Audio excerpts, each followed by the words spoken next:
অতিরিক্ত ভর্তির ফির অভিযোগে মুর্শিদাবাদে স্কুল পড়ুয়াদের পথ অবরোধ, ঘটনাস্থলে পুলিশ।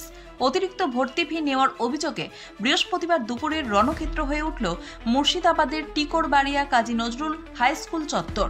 স্কুলের ছাত্রছাত্রীরা রাজ্য সড়ক অবরোধ করে বিক্ষোভ দেখাতে শুরু করলে এলাকায় তীব্র চাঞ্চল্যের সৃষ্টি হয়। পড়ুয়াদের অভিযোগ, স্কুল কর্তৃপক্ষ দীর্ঘদিন ধরে ভর্তির সময় দ্বিগুণ অর্থ আদায় করছে। এই অতিরিক্ত ফি চাপানোয় আর্থিক সমস্যায় পড়তে হচ্ছে বহু পরিবারকে। তাদের দাবি, অবিলম্বে এই অতিরিক্ত ভর্তি ফি নেওয়া বন্ধ করতে হবে এবং ভর্তির ফি নিয়ন্ত্রণের মধ্যে রাখতে হবে। বিক্ষোভের খবর পেয়ে দ্রুত ঘটনাস্থলে পৌঁছয় জলঙ্গি থানার বিশাল পুলিশ বাহিনী।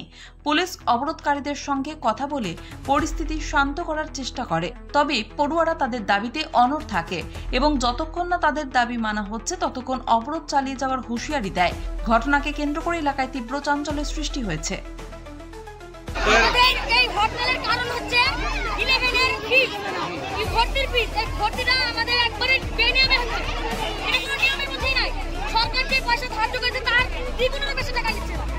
আমাদের স্কুলে আশেপাশে যত স্কুল আছে, যত আশেপাশে স্কুল আছে তাদের 600 থেকে 650 টাকা ফিস দিচ্ছে, কিন্তু আমাদের স্কুলে 800 850 টাকা ফিস বন্ধ আছে।